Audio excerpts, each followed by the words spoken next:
जो आदमी कट्टर हुआ उसके वाइब्रेशन गायब। अभी एक लड़की आई थी वहां दिल्ली में, बड़े मजेदार केसेस दिल्ली में आए, ऐसे जरा यहाँ रेयरली आते हैं। उसको बहुत दिन से माइग्रेन था, इतना ज्यादा कुछ पूछा, मुझे क्या पता ये कौन है क्या है। आ गई, मैंने कहा भाई ठीक है बैठो। मैंने कहा भाई तुम में कोई कट्टरता है क्या? तो कहती मेरे में तो कोई नहीं, मैं तो भगवान को बहुत याद करती। मैंने कहा कौन से भगवान को? कहले मैं तो भाई हिंदू धर्म वाली हूँ, तो हिंदू धर्म के जितने भी भगवान है उतने सबको मैं मानती। मैंने कहा अच्छा देखो बेटे, तुम ऐसा करो कि यहाँ पर नाभि चक्र पे जनक जी का नाम लो, चाहे तुम दत्तात्रेय जी का नाम लो, वो तुम्हारे आदि गुरु। दिया उसने, कहने कुछ फर्क नहीं पड़ता। मैंने कहा अच्छा तुम अपनी ये उंगलियां कान में डाल के अल्लाह अकबर कहो और पैगंबर साहब का नाम लो। फौरन उसकी सरदर्द चला गया। उसने कहा कि माँ ये कमाल हो गया, क्या मेरा सरदर्द किस वजह से था? मैंने कहा क्योंकि तुम कट्टर हो, किसी को आप नफरत करेंगे तो सरदर्द होगा ही आपको। अधिकतर बीमारियां आप में इसलिए है क्योंकि आप किसी न किसी कारण, किसी न किसी बहाने आप किसी से नफरत करते। परमात्मा ऐसे आदमी की क्यों मदद करेगा? आप ही बताइए कि आप और नफरत करें? आप अगर किसी को नफरत करते हैं तो परमात्मा आपको और शक्ति देगा कि आपको बीमारियां ही देगा, वो भी आपसे नफरत करता है। नफरत ऐसी चीज है कि मनुष्य के पास से पैराबोली होती है, उसकी भी जाती है दूसरे की तरफ और नफरत ही वापस आती है। आप अगर दूसरे के प्रति प्रेम रखिए तो प्रेम जाता है और प्रेम ही आता है। इसी से सारे आप दूसरे भी षड ऋतु जो है सब इसी तरह, ये सभी के सब छूट तभी सकते हैं जब आपका कनेक्शन दूसरों से हो जाएगा। आप अगर कहें कि मैं अपना इसको पकड़ लूं, मैं अपने मन को काबू में कर लूं, मैं अपने क्रोध को काबू में कर लूं, तो आप सेक्सी हो जाएंगे। आप अगर झूठ बोलना ठीक करेंगे तो आप जाकर जुआ खेलेंगे। सब कंडीशनिंग होती रहेगी, लेकिन जब तक आपका कनेक्शन उस परम से नहीं होता है, परम तत्व से, तब तक ये हो नहीं सकता। एक और चीज जिससे आपके वाइब्रेशन रुक जाते हैं, ये बताने में इसमें कोई अहंकार की बात नहीं है, लेकिन सत्य बात है कि आपने वाइब्रेशन सिर्फ सहयोग के द्वारा पाए। जिस दिन आप सहयोग के विरोध में कुछ भी कार्य करते हैं या हमारे खिलाफ कोई भी बात कहते हैं, मैं चाहे नाराज न हूं, लेकिन गण बैठे हुए आपके फौरन खत्म कर देते। बहुत से लोग इस बात को नहीं जानते और वो सोचते हैं कि हम ही ने पा लिया और हम ही कुछ कर लेंगे। तो बात ये कोई विशेष ही शक्ति है, इसी वजह से काम हो रहा है, नहीं तो आज तक नहीं हुआ होता पहले। अब आपके सामने कहने में कोई हर्ज नहीं, क्योंकि आप में से बहुत से लोग इस बात से साक्षात कर चुके। ये कोई विशेष शक्ति जिसी कारण हो रहा है और ये कोई आपके करने से होने वाला नहीं है। बहुत से लोग सोचते हैं कि हम भी कर लें तो हो जाए।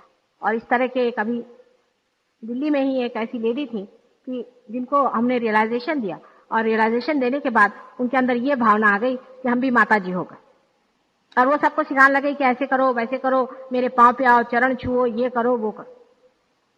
उनके तो वाइब्रेशंस बंद हो ही गए, उसमें कोई शंका नहीं, लेकिन जिन्होंने उनके पांव छुए थे वो सबके वाइब्रेशंस बंद हो गए। तो रोते रोते मेरे पास आए कि माता जी वो तो कह रहे थे कि आपके बाद मैं ही। मैंने कहा भाई मैंने तो ऐसा कहा नहीं था, अब आगे क्या करें। ये भी एक बड़ी भारी चीज है जिसको समझ लेना चाहिए, क्योंकि आपको मुफ्त में मिल गया, आप अपने वाइब्रेशंस पा चुके हैं। इसलिए ये भी समझना चाहिए कि ये चमत्कार जो घटित हुआ है ऐसा ही नहीं हुआ, इसमें कोई ना कोई विशेष शक्ति का खेल हुआ है और ऐसा आज तक नहीं हुआ था, भूतो न भविष्यति, इसकी बात भी नहीं थी। जो आज हो गया है वो क्यों हुआ है?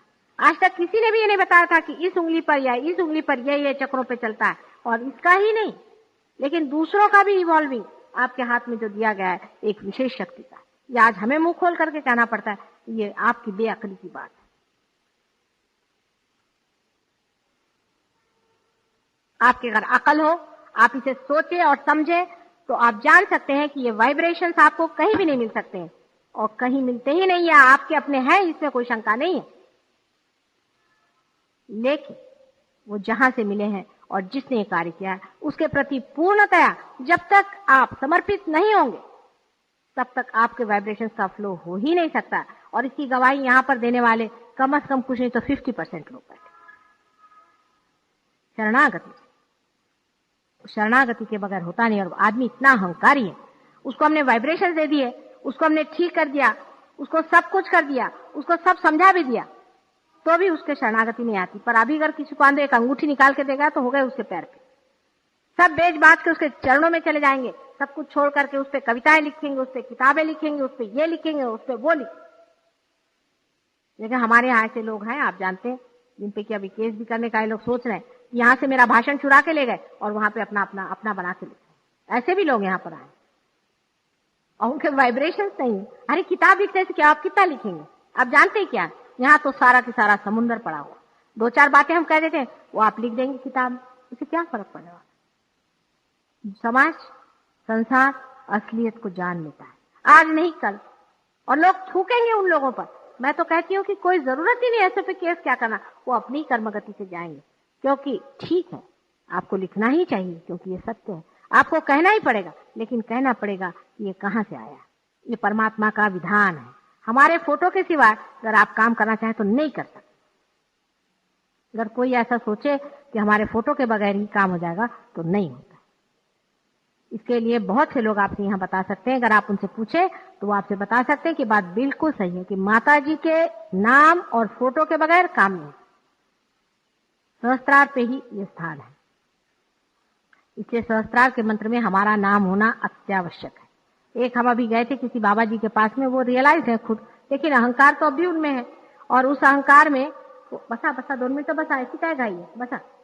उस अहंकार में उन्होंने जो नाम लेना शुरू कर दिया, तो उसमें उन्होंने कहा कि सिर्फ माता जी कहेंगे, माता जी निर्मला देवी नहीं कहेंगे, सबके सहस्त्रार बंद हो गए। बाद में उन्होंने कंप्लेंट करी एक वहां हमारी शिष्या उनसे कि भाई क्या बात है, इस पे तो मंत्र पे चलता नहीं, सहस्त्रार खुलते नहीं, क्या बात होगी? उसने कहा अच्छा कहिए आप मंत्र। जब कहना शुरू कर दिया तो उन्होंने देखा कि उन्होंने वेरी नाइसली वो नाम निकाल डाला था। वो कहा कि भैया माता जी के बगैर ये शर्त चलने नहीं वाला। सहस्त्रार पे अभी आपको मैं दिखाता हूं। जैसे ही उसने मेरा नाम लेना शुरू कर दिया, 3 नाम के अंदर उन्हीं के खुद के वाइब्रेशन खुल के बन गए। हालांकि वो रियलाइज कब के हुए हैं, ये सही बात। आज आपके सामने मैं मुंह खोल के बात इसलिए कहना चाहती हूँ कि जो गलतफहमियां हैं उसको दूर कर दो। दिल्ली में इसके कारण बहुत ही उपद्रव हो गया, बहुत ज्यादा उपद्रव हो गया, और उसी उपद्रव के कारण स्वरूप बहुत से लोगों के वाइब्रेशंस खो गए थे। फिर वहां भी मुझे उनसे खुले रूप से कहना पड़ा, और आपसे भी आज मैं फिर से खुले रूप से कह सकती हूँ। इसमें आपका कोई अहंकार डुबाने की बात नहीं। आपकी माँ मैं ही हूं, ये जान लेना। अपनी माँ को स्वीकार करने में जो आदमी झिझकता है और उससे आंख चुराता है, उस आदमी में धर्म ही नहीं, ये समझ लेना। आपने वाइब्रेशंस मुझसे ही पाए हैं और मैं ही आपकी माँ हूं, इस बात को आपको स्वीकार करना ही होगा। इसमें आपका कुछ नहीं जाता है, आप बगैर माँ के पैदा नहीं हुए हैं।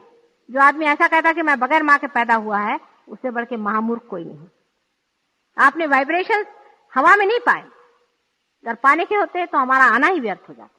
इसलिए अपने माँ को स्वीकार करो। माँ का डिनायल बहुत बड़ा होता है। ईसा मसीह जो कि इतना बड़ा आदमी था, उसने सलीब पर भी चढ़ के अपने माँ से कहा कि माँ तेरा बेटा कहाँ है और तू कहाँ है। वहां पर भी उस सलीब पर जबकि उसके बदन से लहू बह रहा था, तब भी उसने अपनी माँ को याद किया। जो अपनी माँ को भूल सकते हैं वो दुनिया में हर चीज को भूल सकते हैं। सारे संसार का कोई सा भी धर्म, राष्ट्र धर्म लो, समाज धर्म लो, कोई सा भी धर्म ऐसे आदमी के अंदर नहीं आ सकता है जो अपनी माँ को नहीं मानता। इसलिए जो आपने वाइब्रेशंस पाए हैं और जो लोग पाने वाले हैं, उनको पता होना चाहिए कि माँ का इससे पूरा ही संबंध है और अधिकार है। हालांकि उसमें आप दे कुछ नहीं सकते, आपका अधिकार ही, आपका लेने का ही अधिकार, मेरा तो देने का अधिकार। मुझे आपसे लेना कुछ नहीं है, लेकिन अगर आपके वाइब्रेशंस कल खो गए तो फिर से मैं मुंह खोलकर आपसे नहीं कहने वाली। इस बात को आप समझ, हर एक आदमी के लिए ये बात प्रमाण है। और यहाँ पर ऐसे बहुत से लोग हैं जिन्होंने इसके अनुभव लिए हैं, एक्सपेरिमेंट्स किए हैं और देखा हुआ। कल मैं दूसरी बात बताऊंगी जो कि बहुत जरूरी है, जिसे कि आप भूत बाधा आदि कहते हैं। वो क्या चीज है और वो है या नहीं, और वो किस तरह से एक्ट करती है और उसका क्या इफेक्ट होता है, सब कुछ डिटेल्स में कल बताऊंगी। लेकिन आज जो है मैंने योग पे आपसे बताया, हठ योग पे, जो सूर्य नाड़ी पर काम करती है अधिकतर। सभी सहजियों से विनती है, हमारे इस चैनल को सब्सक्राइब करके सहज को फैलाने में हमारी मदद करें। जय श्री माता जी।